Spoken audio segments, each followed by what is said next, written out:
And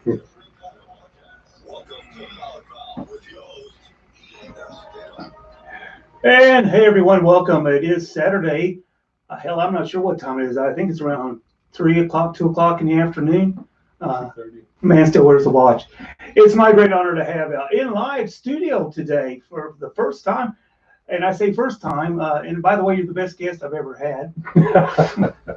And of course, I tell everybody that too. Right, so, but anyway, you knew that shit. But no, first time I've had anybody in studio in a long, long time. So it's nice to have somebody back in studio. Anyway, this is retired. I said recently, I think in my promo, you've been out for a year or so anyway? Almost 3. Almost 3 years. Yeah. Wow. Anyway, this is Officer David Stidham, actual relation of mine, and me and Dave go way back, and a lot of people and a lot of viewers out there, of course, know who you are. Dave, there is so much going on, and we'll get into that here in a little bit, but you were in law enforcement for a long time. I believe you started out in Scottsburg. Is that right? Scottsburg, 1985. 1985. Making some of you people out there feel a little, old, young? Yeah. It makes me feel old. No kidding. Anyway, what made you even want to get into law enforcement? You know, Dean, in a way I was blessed because a lot of people, even when they're in college or graduating college, they don't know what they want to be. From the time I was little, I don't know if you remember this, I never wanted to be a doctor, a lawyer, or an Indian chief. I always wanted to be a policeman. I don't know. It was in me. That's all I ever wanted to do. Well, it's great that you were able to follow your dreams. As I said, I in that way, I was blessed. Well, you know, and henceforward, Dave ended up moving to Madison. You were at the Scottsville Police Department for how many years? 2 years. 2 years. You ended up moving to Madison, and then you went to work over here, I believe, under Randy Rogers. That's correct. Was the chief at that time. And at that time, I was trying to get my start in radio, and actually did, and ended up trying. It coming to me, there was a position in Louisville, and it was a full-time position at a radio station, and it was either time to either do that thing or get off the pot. And they decided to go with somebody who had already been in the market there for a while, and that was their decision. Long story short, I was trying to get a full-time position at King's Daughters Hospital, and with your help, I fully remember. Yeah, I ended up working for Randy Rogers, who, by the way, is one of the top 2 bosses I ever worked for in my life. I'm not sure how you felt about Randy, but he was top-notch. I felt, treated everybody the same. Squared away. Sure was. Man, I mean, he was meticulous. There was nothing ever out of place, but I really, really enjoyed working for Randy, even though we had a year or so together. So here you are. You're over in Madison. You worked, how many years were you a police officer over here? 30 years I served in Madison, yeah. 30 years, and I know you know a lot of the same people I know, because I worked with the emergency medical services, and a lot of times we did the same call. And, one of the things I wanted to talk about today was with everything going on, and I know you're not as you've told me, you're not a big social media person. Right. I believe my family wished I was a lot less, because it does tend to get under your skin a little bit, especially with everything that's going on. I'm not sure if you've even known, but they're talking about now cutting the budget for a lot of police departments, especially in Minneapolis, which to me is just totally ridiculous. I don't know if people realize how many different things police officers do, and you can touch on this. It's not just you guys are out there after bad guys. Right. I mean, as right now with the COVID thing still going on, at least in Madison, I think there's still some social distancing going on. I don't know if there is anywhere else in the world, but with that being said, I know police officers here are delivering medications to people who can't get out. Police officers do whatever needs to be done. And delivering medications, you have a snowstorm or a blizzard, they're out there borrowing four-wheel drive vehicles, working with the military, trying to make sure that hospital workers can get to work, that those that can't get out and do for themselves, they're hauling groceries, they do whatever that needs to be done. And that was always one of my favorite things about police work is the police department may not have all the answers, but they know where to find them. And it will not get past them. They will figure it out. They'll get it done. I don't care what it is. That's that thin blue line that you hear so much about. Well, I'm sure there's a lot more people smarter than me that have thought about this many times. I'm really not sure how we've got where we're at today with all the so-called racism and this and that. I mean, and it is just, social media is just running wild with it. But, I did find some stats and from 2019, and we're talking, of course, George Floyd was put to rest this weekend. And Mm-hmm. I've never asked, I don't think I've asked your opinion on, and I don't even know if you've seen the video. Without a doubt, this officer, I guess, had been around for at least a few years. He was the training officer. Mm-hmm. And I did come to find out just a little bit ago, the other two officers, I think, have been on the job for just 2 days, their second day. So, I know if I'm on a job for a second day and I have somebody in EMS that's been doing it for, 12, 15, 19 years, I'm probably not going to be questioning them too awful much. right. With that said, I've never found anybody that didn't think what this gentleman did was wrong. Nobody have I found to say that. So, I get the protesting somewhat, even though. What the suspect? Right, did. yeah, protesting the fact of, the officer keeping the knee on him for 6 minutes. The one officer, I think, did say, hey, I'm not sure we even have a pulse. And I guess he done it for another 2 or 3 minutes. Mm-hmm. With that being said, yeah, that officer to me was totally out of line. I don't know what his situation was. I did also hear that I believe they did know each other from a previous club situation where maybe one was hired as a bouncer, this and that. I'm sure all those details will come out. Regardless, with that being said, this man's life was taken and shouldn't have been. And I understand it all started over a $20 counterfeit bill. Mm-hmm. With all that being said, the protesting and all this going on, the Black Lives Matter, which they're again, I'm going to play a cut here for you. I think you'll enjoy it in just a second. But I just don't get it. There is no way racism is as bad now as it was even 40 years ago. So, and the stats that I pulled up, there were 10 unarmed black men killed by police officers in 2019. There were 20 white men, and there were 89 police officers killed. Mm-hmm. Did anybody march for them? I mean, we just had a police officer killed, been in the force, was a chief, 74-year-old gentleman, worked as a security officer, mm-hmm. was retired, was just killed last week. I don't see anybody, protesting his death.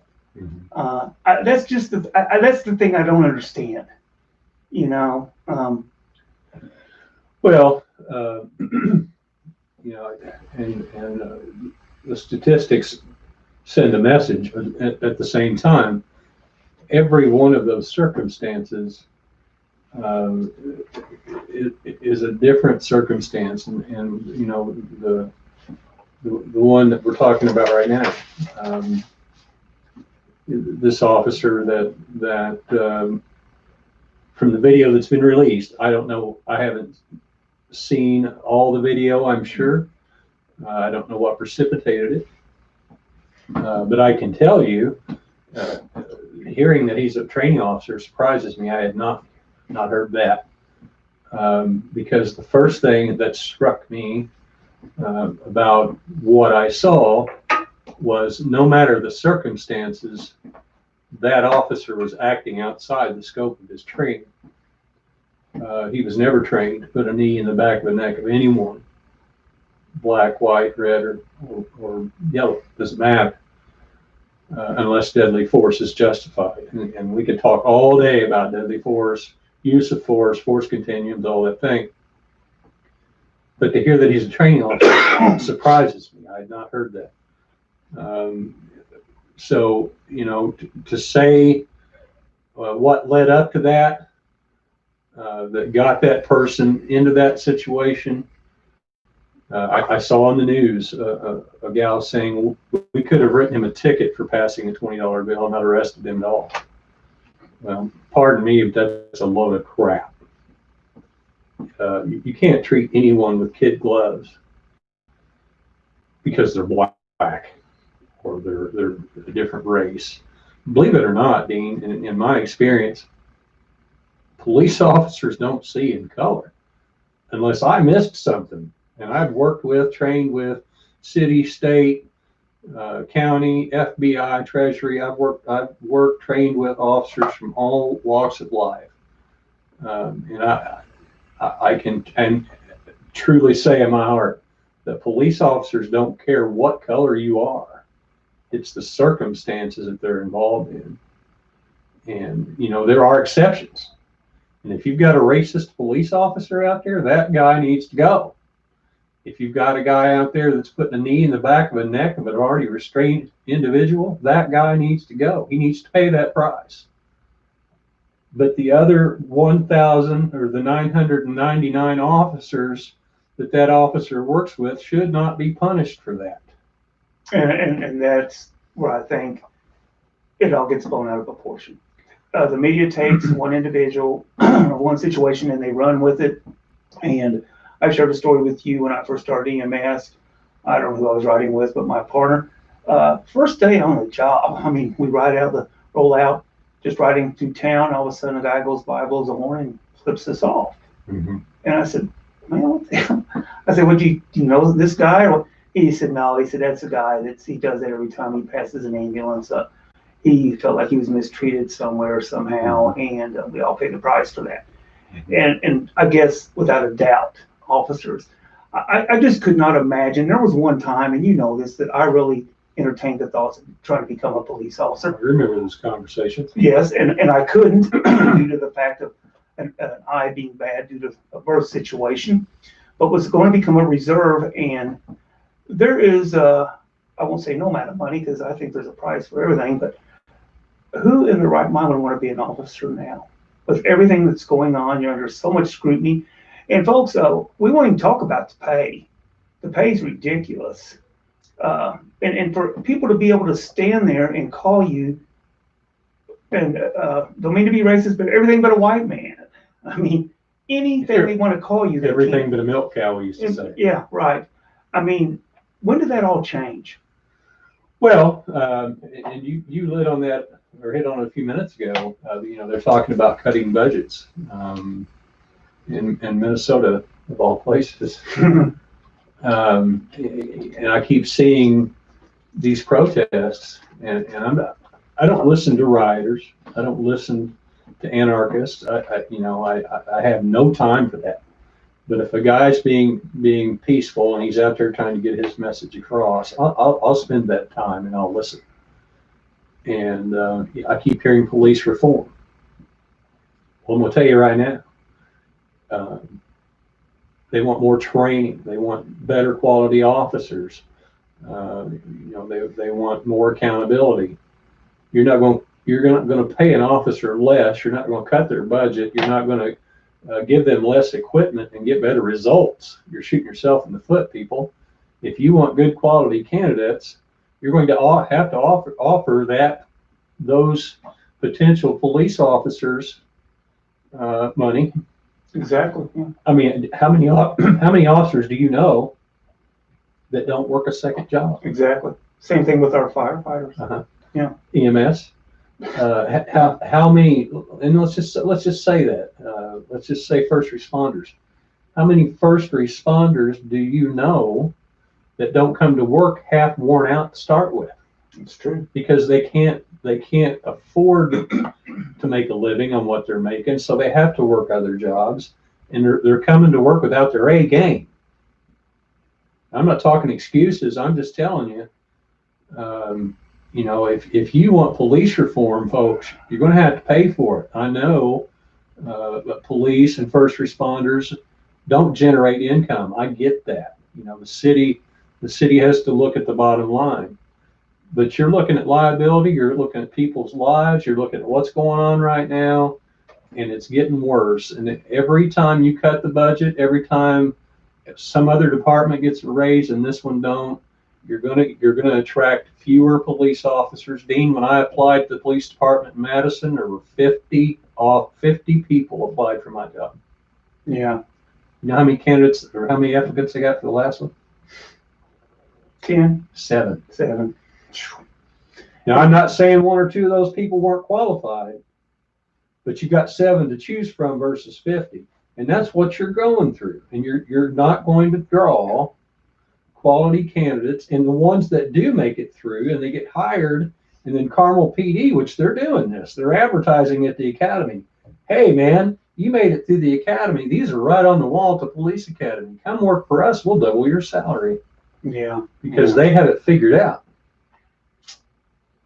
You know, it is. It's and there again, I've said a lot of times with racism across the board. I think racism and socialism are very closely, maybe they're in a real close line there. If you take 2 people that live in the same neighborhood, and there again, I don't know where all the color stuff goes. I think the media takes most of this and just really runs with it, hypes it up.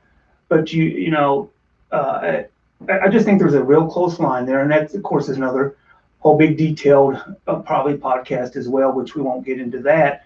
But you know, the money thing, I've been told my whole life, you get what you pay for, and I think in 95% of the time that proves out pretty well, or to be true. And I think it's what's for the workforce too. You know, I don't mean, and I'm not trying to downplay any of the officers out here or the officers anywhere, because I think they do the best that they can do with what they have. And I think most of them get into it because they want to make a difference. And that was the second part of my answer is, why would you want to be a police officer? Why would you want to be a firefighter? Why would you want to be a soldier or EMT? It's a calling, Dean. It's in you. It's hard to explain, but it really is. If it's in you, you don't really have a choice. Well, you know, I had someone share a story with me. I won't mention his name because I don't know if he would want to mention, but he is a director at an EMS department. And we were talking about how hard it is to get not quality employees, period, right now. Period. And I said, well, it's the pay. And he said, you know, he says, interesting you would mention that. He said, because that was my feeling for a long time. And he said, but one of my sons looked at me and said, you know, hey, Papa, said, I respect the hell out of you and love you to death. But he said, it ain't so much about the money. He said, who in the hell? He said, why would I want to go work a physical job and watch you come home stressed out and all tore up when I can make twice as much and sit behind a computer? You know, and I think that time has come. We don't have so many people that want to do those blue collar, and I like to think of it more as a blue collar than a blue collar job. But we talked the other day prior to this interview, back when I first started Rumpke, a friend of mine worked for Rumpke picking up trash, made more than we did picking up patients. Yeah. And that's a problem. Yeah.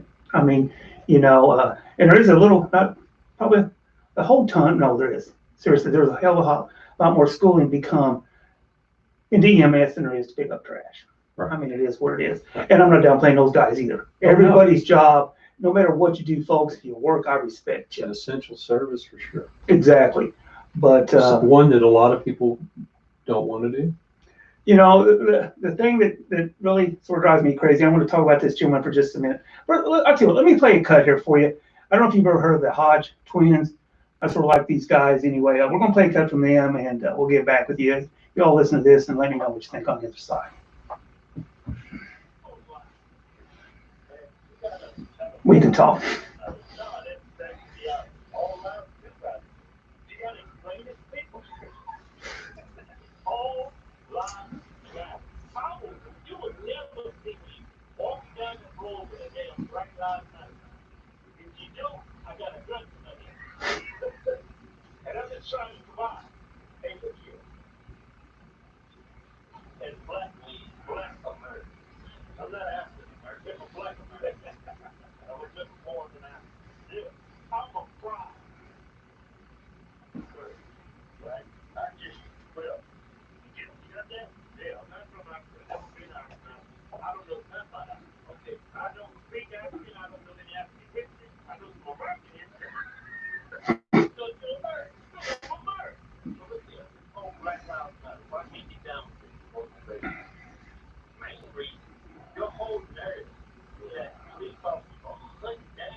Yeah, yeah.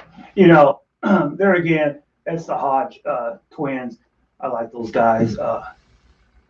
And they're allowed to say what they said because they are black, you know. And if I was to say something like that, well, we don't even want to think about what happened. But I think they make some good points, you know. And there again, folks, and you know, man, I've been rebellious my whole life. But when a police officer tells you, you know, put your hands up, put your damn hands up, man. Right. You know, and we talked about this as well. I'm using YouTube right now. I'm using social media, and this is unbelievable what we can do for the price. I mean, everybody's dream, whoever gets in radio, was one time to have their own radio station, which would cost thousands upon thousands of dollars. Right. Well, now you can literally start your own station for a little bit of nothing. With that being said, I think social media has harmed the police officer in so many ways. I never in my lifetime would have ever thought that it was okay, and I still don't think it's okay to get in a police officer's face and say, hey, you can kiss my ass. You can do this, you can do that.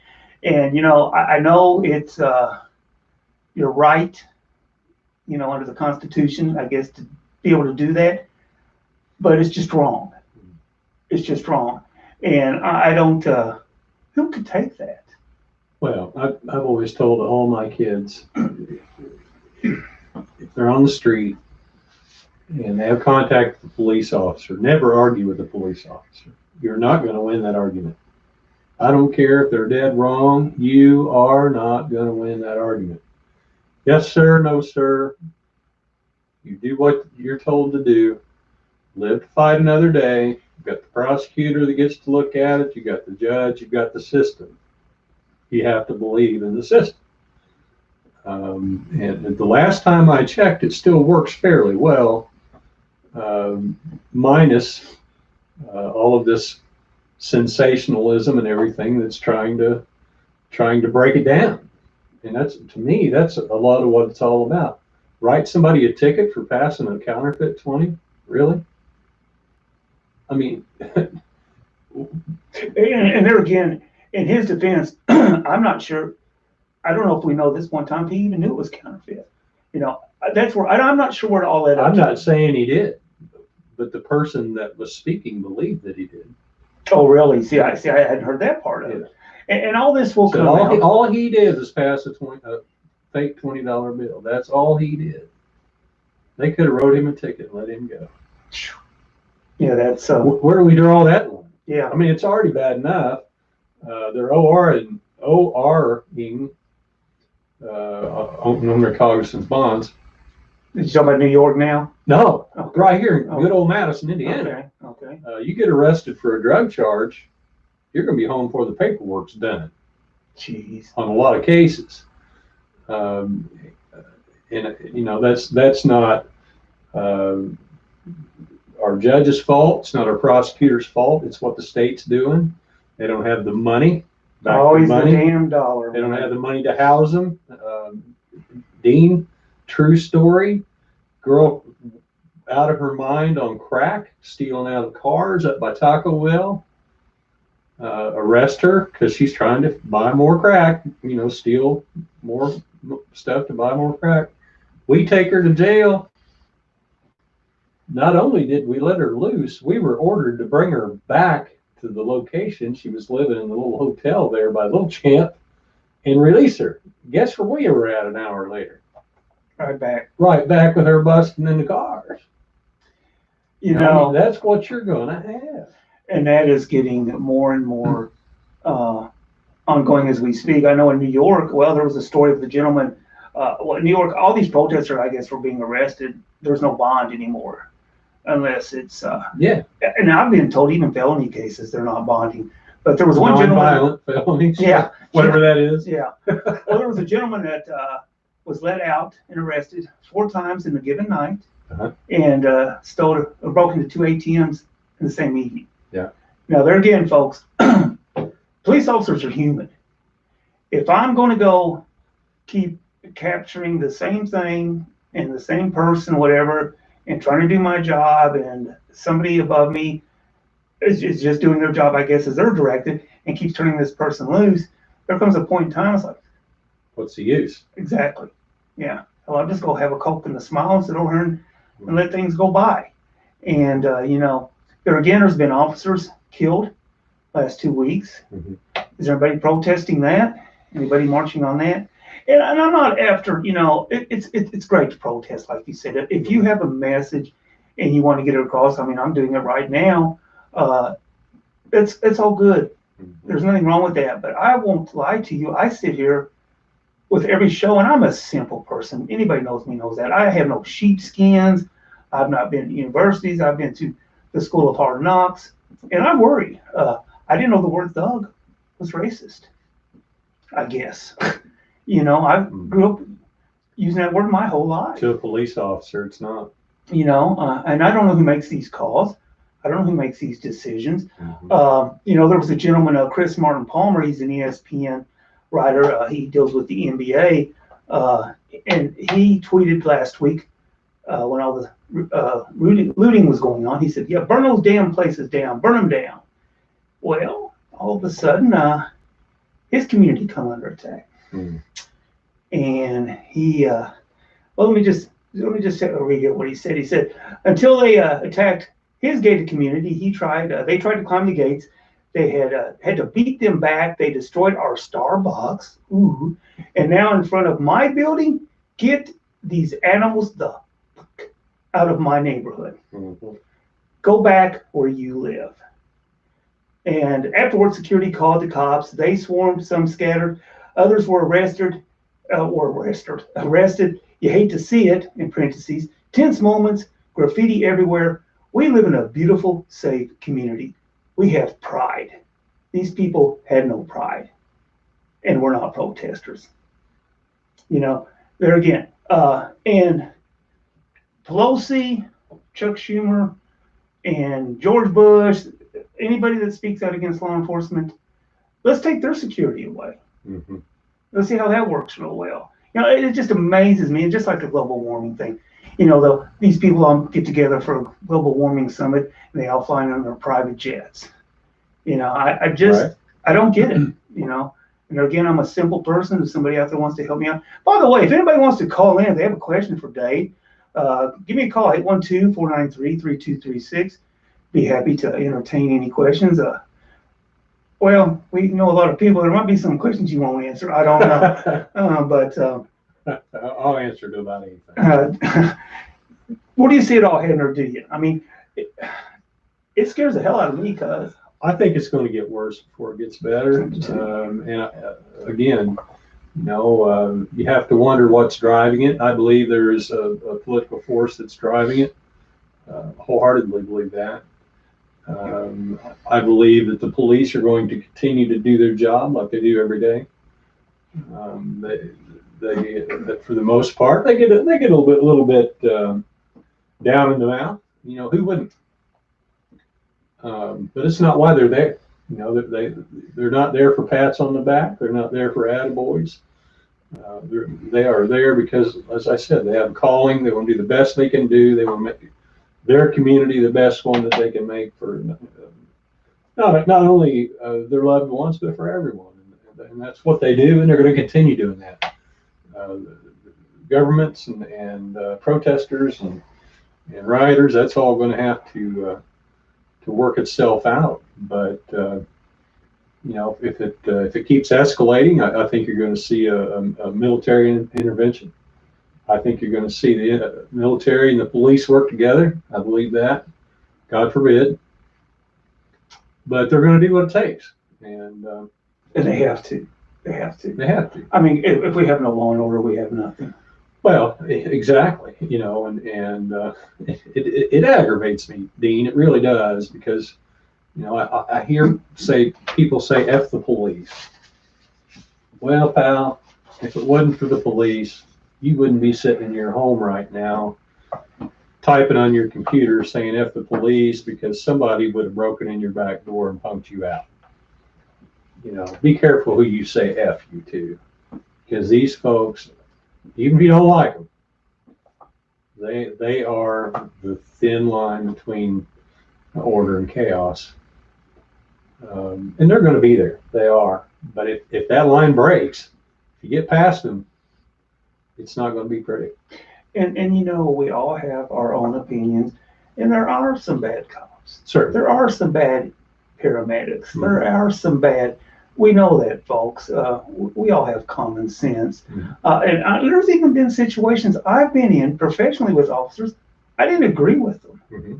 and I would share that with them. Mm-hmm. But you know, and we would have our differences, but then at the end of the day, we would separate and come together.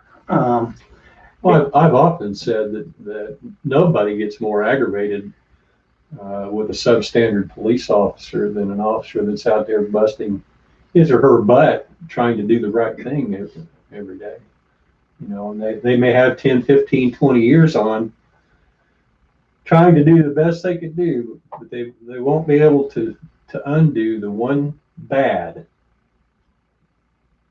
that one substandard officer pulled off, and that they all pay for it. Nobody dislikes them or gets more aggravated at them than a good police officer. And that's the truth of it. And you know, I don't know if you've ever been in this situation, but I have one time in my career with EMS. But what do you do when it's at the top? You know, because when it's at the top, I mean, you guys are down there just struggling, but who do you go to? Mm-hmm. You know, I've been there. I've been there on my way up, and I'm sure as I served 11 and a half years as captain. You know, I'm sure that there were guys at one time or another that didn't agree with what I did, and well, I know that for a fact because it came full circle back to me, which is fun. Call it old school versus new school, call it what you want. But if you go to the top and you get nowhere, then I mean you have to be vocal, and it's probably going to end up causing you grief. well, I remember, and I'm going to share a story. I hope you don't mind, and I think you'll probably remember this. All the years that I did work in EMS, and there again, Dave was an officer. We shared a few shifts together, but there were a lot of times we didn't. But that being said, there was a night. It was around 3:30 in the morning. We get a call for a female acting belligerent, crazy in the middle of the street, and not sure what's going on. So we respond as well as the police department, and you happen to be the officer I believe was in charge that evening. And this girl was all over the place. We ended up putting her on the stretcher and tried to, of course, we were trying to do what we thought was best for her to find out what was going on. I mean, she was totally out of her mind. And I remember trying to strap her, and she tried to bite my partner, and which was Mike Johnston at the time. And you sort of lost it at that point in time, verbally, not physically. And her boyfriend was over there going, "Man, this just ain't right. This just," and I remember you trying to go, isn't right. What the hell is right about us all being out here in the middle of the street at 3:30 in the morning, with this situation? And I've never seen you get that boisterous before. And it's like, damn, man. I don't remember that. But the point I'm going to get to on this story is a couple hours later, that girl was treated in the emergency room, and whatever it was taken care of. I'm not sure if it was an illegal drug, whatever it was, doesn't matter. She was a totally different person. You come out, and I remember you asking both me and Mike, said, hey, guys, she's been very apologetic. I'm not sure what was going on, but she's a totally different person. Do you all want to file charges? It's like, no, we're good. And you said, okay. And I think she ended up getting cut loose. Mm-hmm. And those are the stories we don't hear. Is that on the West End, by the way? Yeah. I think kind of. Yeah, I think it was over. It was real close to us, like 4th Street maybe. It was over across 421 on the other side. Okay. But there was a few of them. But those are the stories that never get told. Sure. And I've had breaks before. We all have. Yeah, exactly. And did I take advantage of them? Of course I did. But there again, I try to live by the rule. I treat people the way they treat me. Uh-huh. And you also made, I think, a pretty good point the other day. You asked me how many times I've been pulled over in my life. Mm-hmm. And I think I actually lied. I think I said like 4 or 5. I think I actually been more than that. But do you remember what you followed that up with?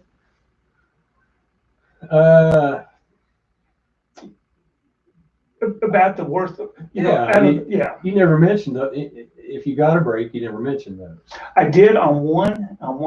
I didn't, and to be honest, I didn't deserve a break on either one of them. Yeah. Got a real break on one of them, Yeah. and that was back when I was in my wilder days in Scott County, Indiana. I remember those days. And I was, well, we won't go into the story, but I definitely should have been arrested. Yeah. By law standards. Yeah. And did get a break. But you told me, you said, think about all the times you've been pulled over, and for anybody out there, think of this as well.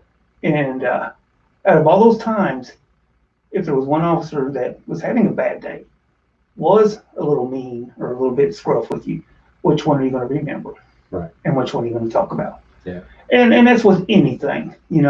If you go to a McDonald's tonight and your order's wrong, all the other times you've been there, which one are you going to remember? And that's just, I think, human nature. Mm-hmm. But, I just hope, I just don't see us hating ourselves out of this one. We got to try to come together. But I think we need to just quit just so much of them. I don't know. I don't even have any words for it. Let me play another cut here for you. This is Condoleezza Rice, and this was her taken. This is also Larry Elder, and I think he makes a couple of good points here too. And I'll get your thoughts on this on the other side.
yet proved that racism remains a major problem?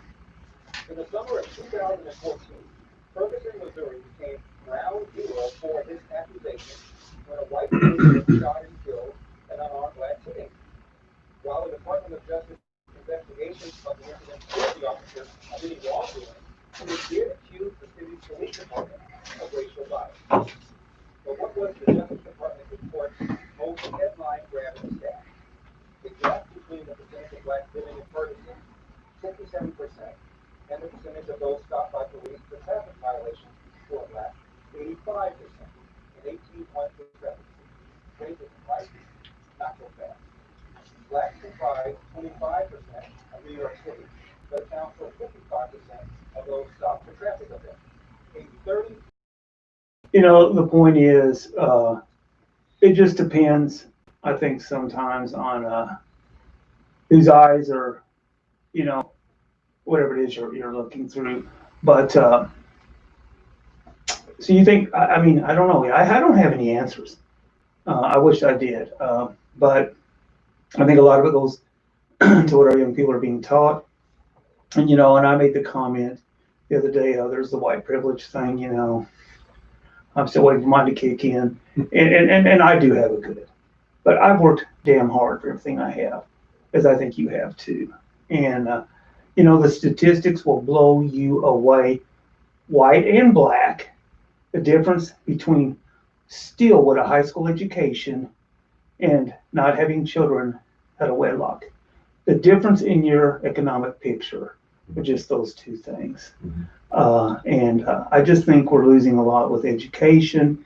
And I don't even, I mean, I drive through town here and look at Madison. Beautiful looking building, man. They're throwing up there. I'm not sure what's being taught in there. I'm not sure if anything's being taught or even will be now, but there's just, we got a lot of problems. And we throw money at a lot of things. And I just think we throw it at the wrong stuff. Anyway, I would be dismissed if I didn't mention this. Ron Stein, or I'm probably meant Rosenstein, I think it is Rod Rosenstein, was over the FBI. I don't know this is amazing that this was missed this week. Over the whole Russia collusion thing, you know, the Bob Mueller, the investigation. He said if he knew then what he knows now, he would never sign the papers to go forward to the FISA court. And that's not even being talked about. So the whole thing, and that goes back to the last presidency as well. And I'm not here to gang up on President Obama. I've told you people out there many times, I didn't agree with any of his policies. That being said, I would have never, ever talked about him the way people have talked about this president. I respect the office. I respect him for what he's done, and would love to sit down and swing a beer back with him. I think the man has unlimited charisma, and he's done something right. But do I agree with him? No, not on most things. But anyway, Dave, is there anything you'd want to share at all with the listeners, or it can be anything? I mean, hell, if you've seen a good movie last week, we could even do joke of the day. I'll probably stay away from that one, but yeah. I touched on this the other day, and I don't know how many people are aware of it, but the police department has a ride-along program. And if you're not sure what to think, or you'd like to see another side of things, maybe see the world through their eyes, or it could be for an hour or two, or a shift, contact Chief John Wallace.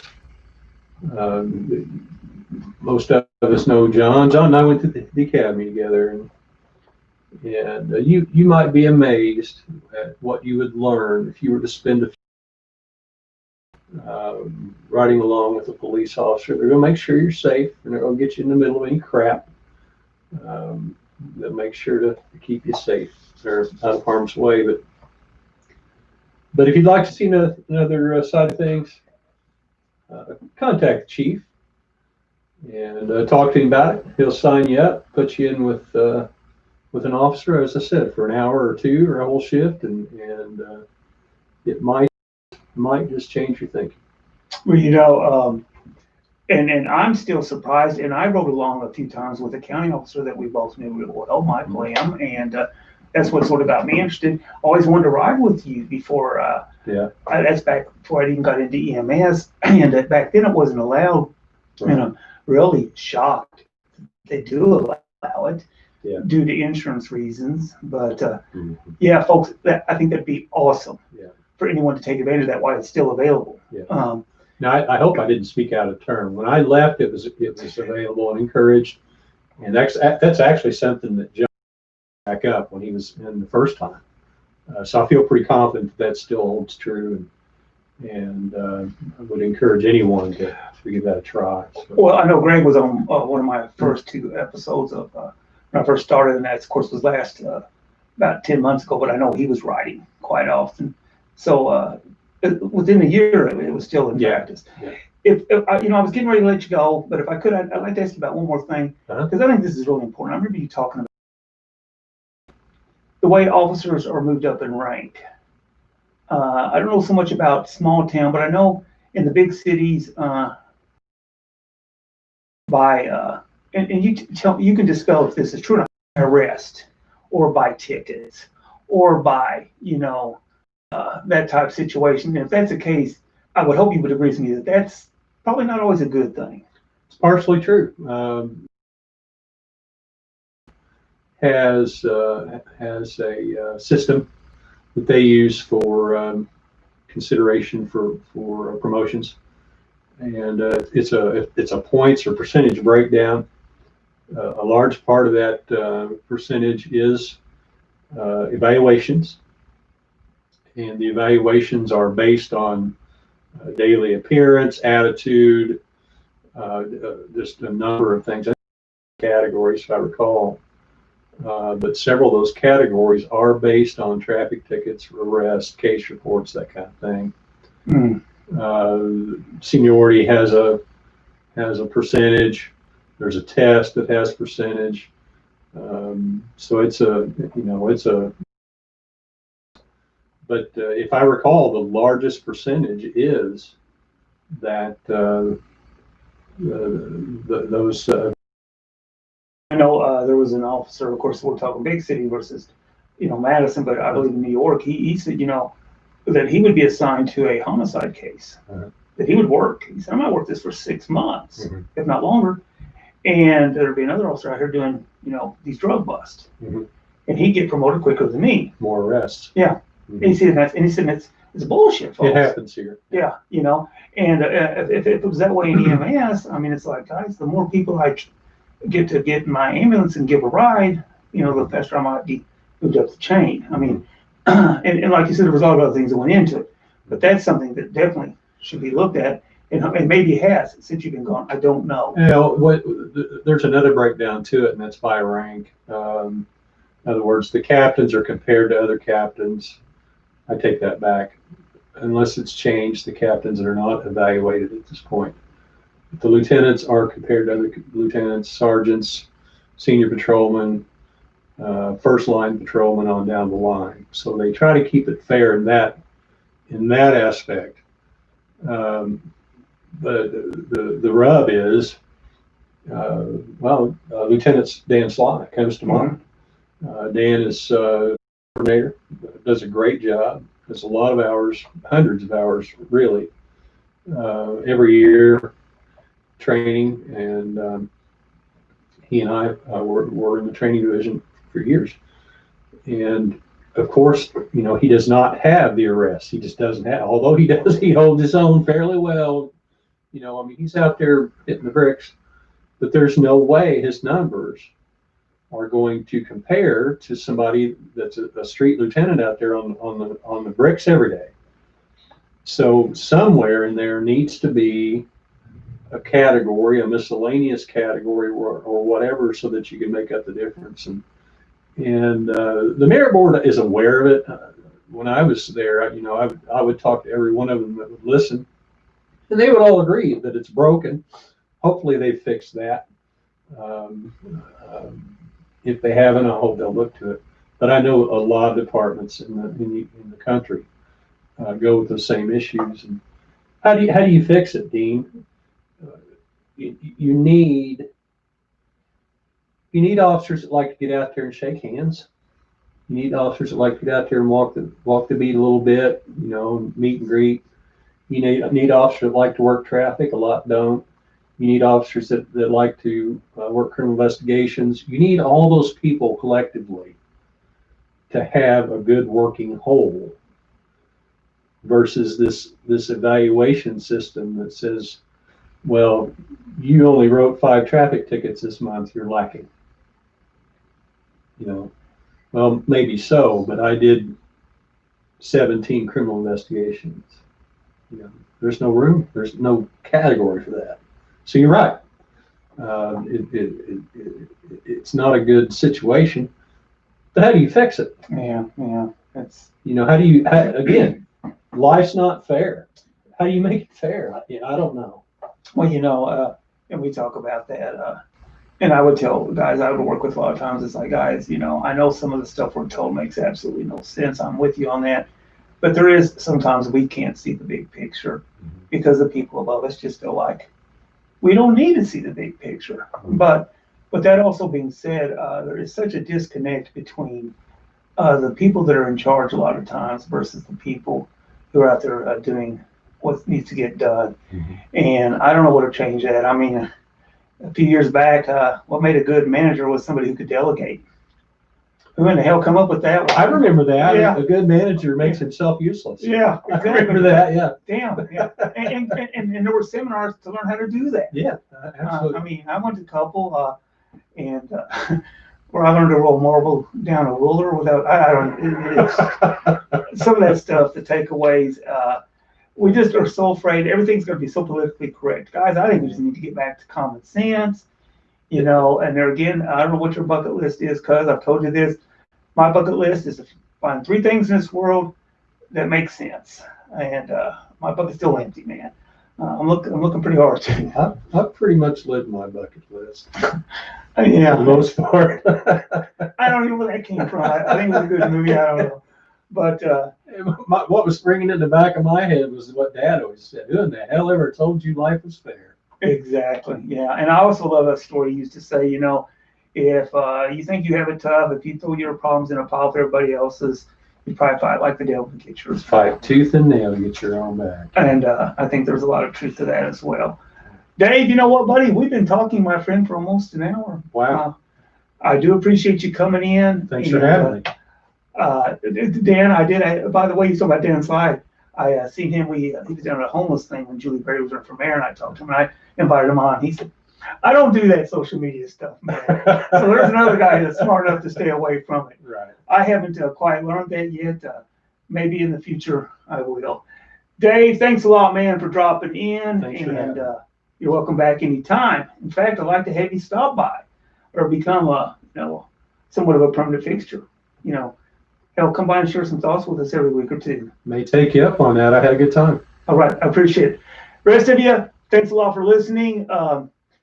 Did mention earlier, I'm not sure we got the audio or the video clip, but Rusty Blade had a big event going on this evening in Madison. On the audio side, you'll be able to catch that. We'll try to get the show launched here as quick as we can. And if not, nothing else, you might tune in later. We might hear a little bit of that live as well. In the meantime, everyone stay safe. Thanks for listening. And my name is Dean. It's been Dave. Dave's been great talking to you. Y'all stay safe. So long, everybody.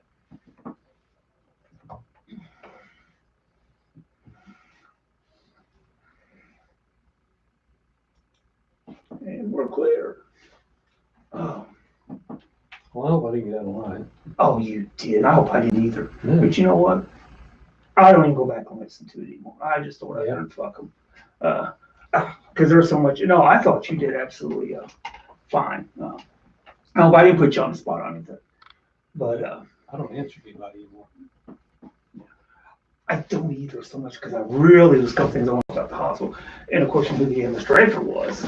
But let's see, she still works. And this place. Of course, Lisa has been great. I can't lie. We had our one little misunderstanding, but Lisa come to me again the other day, and she said, she said, I know you hear this a lot. She said, I really mean anything you guys need. Because, see, I'm officially gone now. Yeah. And, but